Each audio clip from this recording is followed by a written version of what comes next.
কত সাল থেকে? স্বাধীনতার পরবর্তীকাল থেকে, যখন মুসলিম লীগের সরকার ছিল তখন থেকে। তারপরে যখন বামফ্রন্ট সরকার এলো, সে বছর প্রচণ্ড বৃষ্টি, এত বৃষ্টি যে কোমর সমান পানি হয়ে গেল। তখন খেলাফত কমিটির লোকেরা বামফ্রন্টের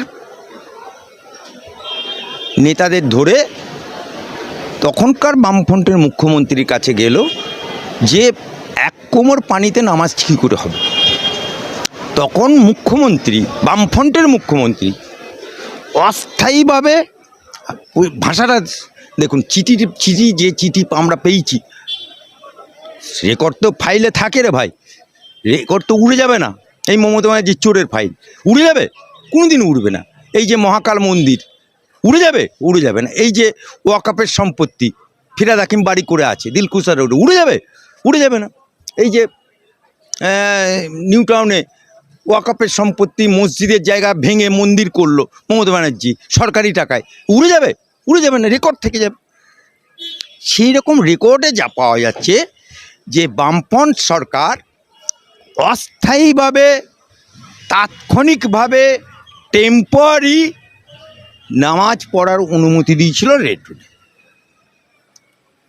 শহীদ মিনার থেকে রেড রোডে অস্থায়ীভাবে, বুঝতে হবে, তাৎক্ষণিক। আপনার বাড়ি বন্যায় ডুবে গেছে, এবারে আপনাকে অস্থায়ীভাবে জায়গা দেওয়া হলো স্কুলে বা কোনো দোতলা বাড়িতে কারোর, তা বলে সেই বাড়িটা তো আপনার দখলে হয়ে যাবে না, বা স্কুলটা আপনার হয়ে যাবে না। ঠিক একই রকমভাবে তাৎক্ষণিকভাবে, অস্থায়ীভাবে নামাজ পড়তে দেওয়া হলো। কিন্তু ওই যে রেড রোডে নামাজ পড়া শুরু হলো, তারপর থেকে ঈদ আসে, বকরিদ আসে, বামফ্রন্ট সরকারের আমলে চলতা রাহে, নামাজ চলতা রাহে। তারপরে মমতা ব্যানার্জি এলো। মমতা ব্যানার্জি 15 বছর ধরে ওই রেড রোডে নামাজ চলতা রাহে। উল্টে ওই নামাজের, পবিত্র ঈদুজ্জোহার নামাজ, পবিত্র ঈদের নামাজকে উনি মঞ্চ হিসেবে ব্যবহার করে রাজনৈতিক মঞ্চে করুন, আল্লাহু আমিন, আল্লাহু আকবার বলে উনি রাজনৈতিক মঞ্চ হিসেবে ব্যবহার করতেন। বর্তমানে সরকার, ভাজপা সরকার, শুভেন্দুর সরকার আসার পরে যখন নামাজটা বন্ধ হলো, তখন সিএমের কাছে আমি, অ্যাডভোকেট আলী আফজল চাঁদ, আরও কয়েকজন মুসলিম, রুজিনা রহমান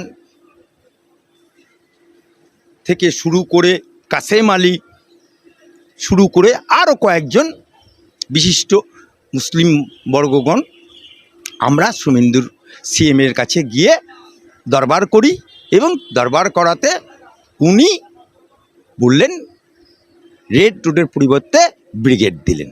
আপনারা দেখেছেন ব্রিগেডের নামাজের আগের দিনে আমি সেখানে উপস্থিত ছিলাম, এবং পুলিশ ছিল। কোথায় অজুর পানি রাখা হবে, নামাজ পড়তে গেলে উজু করতে হবে, কোথায় কার পার্কিং হবে, কোথায় মঞ্চ হবে, কোথায় ইমাম দাঁড়াবে, সমস্ত অ্যারেঞ্জমেন্ট খেলাফত কমিটির লোককে সঙ্গে নিয়ে, পুলিশকে সঙ্গে নিয়ে আমি অ্যারেঞ্জমেন্ট ব্যবস্থা আমরা করে তারপরের দিনে নামাজ হলো। কিন্তু এই নামাজকে নিয়েও মমতা ব্যানার্জি এই রেড রোডের নাম আজ স্থানান্তরিত হওয়ার কারণে, ব্রিগেডে হওয়ার কারণে মমতা ব্যানার্জি এটাকে নিয়ে দাঙ্গা লাগাতে চেয়েছিল। আমি বলছি না, জাভেদ খান বলছে, এমএলএ, এবং তাকে নির্দেশ দিয়েছিল। জাভেদ খানও সেই দিন নামাজে উপস্থিত ছিলেন, যে এটাকে নিয়ে দাঙ্গা লাগাও, রেড রোডেই নামাজ হবে, দাঙ্গা করো, নামাজ রেড রোডেই করো। কিন্তু জাভেদ খান ওই লাইনে হাঁটেনি। সুষ্ঠুভাবে পবিত্র ঈদুজ্জোহার নামাজ কমপ্লিট হয়েছে, এবং মুসলমানরা রেড রোড ছেড়ে ব্রিগেড পাওয়াতে অত্যন্ত উল্লসিত, আনন্দিত। এখন কিছু কিছু মানুষ উংলি করছে, কিছু কিছু রাজনৈতিক নেতা উংলি করছে। যেমন আপনি বললেন রেড রোডের নামাজ ছেড়ে দিয়ে এখন যোগা হবে রেড রোডে। আমি বলতে চাই যারা উংলি করছে, এই যে প্রধানমন্ত্রী যোগা উৎসব মানে যোগাসনের যে প্রোগ্রাম, এটা কোনো ধর্মীয় প্রোগ্রাম, এটা হিন্দুদের প্রোগ্রাম, এটা মুসলমানদের প্রোগ্রাম, এটা খ্রিস্টানদের প্রোগ্রাম? নো, কেউ বলতে পারবে না। তাহলে মমতা ব্যানার্জি যখন কার্নিভাল করতো রেড রোডে, তখন এই রাজনীতিক নেতারা, এই মুলি সাহেবরা, এই উংলি করা লোকরা কোথায় ছিল? মমতা ব্যানার্জি যখন সরকারি টাকায় দুর্গাঙ্গন মন্দির করলো, মমতা ব্যানার্জি যখন সরকারি টাকায় দীঘায় জগন্নাথ মন্দির করলো, তখন এরা উংলি করেনি কেন? তখন আওয়াজ বেরোয়নি কেন? তখন মোটর কালার মতো ফটফট করে ফাটেনি কেন? সরকারি প্রোগ্রাম, কেন্দ্র সরকারের প্রোগ্রাম, যশস্বী প্রধানমন্ত্রী প্রোগ্রাম, সেই প্রোগ্রাম কোনো ধর্মীয় প্রোগ্রাম না, এটা কেন্দ্র সরকারের প্রোগ্রাম। কেন্দ্র সরকারের প্রোগ্রাম, যশস্বী প্রধানমন্ত্রী প্রোগ্রাম, ভারতবর্ষের যশস্বী প্রধানমন্ত্রী প্রোগ্রাম, যেখানে খুশি কোই রোকনেওয়ালা নেই। কাল যদি বলে যে না এই প্রোগ্রামটা আমরা দমদম বিমানবন্দরে করব, বিমানবন্দর থাকবে, কিছু করার নেই, বিমানবন্দর থাকবে। বলে প্রোগ্রামটা আমরা হাইকোর্টের ছাতে করব, হবে, রোকনেওয়ালা কি আছে? এটা তো সরকারি প্রোগ্রাম, सरकारी प्रोग्राम, रुकने वाला क्या है? तो जो बोलने वाला बोलबे, उंगली करने वाला करबे, राजनीतिक धर्मीय आधारे निये आसार चेष्टा करबे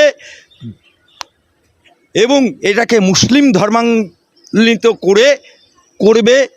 যারা বলছে তাদেরকে বলতে চাই, আচ্ছা বলুন তো, যারা ফটার ফটার ফটার ফটার ফটাফট করছে, আচ্ছা বাংলাদেশ আমার পাশের, হাসিনাকে যখন তাড়িয়ে দিল ওই দেশের জনগণ, হাসিনা কোনো মুসলমান দেশে গেছে?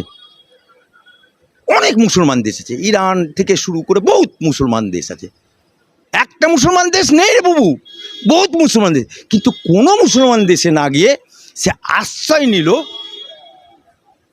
যেখানে 85% হিন্দুর বাস, যেখানে প্রধানমন্ত্রী নরেন্দ্র মোদী তার কাছে আশ্রয় নিল। সেফটি সেফটি কেন? তিনি মুসলমান জায়গায়। সেই বাংলাদেশে আজকে হাজারো মসজিদ আছে, হাজারো হাজার হাজার মসজিদ আছে, সেখানে একটা রামের মূর্তি হচ্ছে, সেটাকে মুসলমান মৌলবাদরা বন্ধ করে দিল। তা যারা এইটাকে নিয়ে উংলি করছে সরকারি প্রোগ্রামে, আপনি বলুন তো, লক্ষ্মী ভাণ্ডার বন্ধ হয়েছে, তা লক্ষ্মী ভাণ্ডার বন্ধ হওয়ার পরে অন্নপূর্ণা যোজনা চালু হয়েছে, ফর্ম ফিল আপও চলছে, টাকাও ঢুকছে। আমি চ্যালেঞ্জ করে বলছি, যারা উংলি করছে তাদের বউগুলো আগে করেছে, খোঁজ নিয়ে দেখুন, অন্নপূর্ণা ভাণ্ডার তাদের বউগুলো আগে করেছে।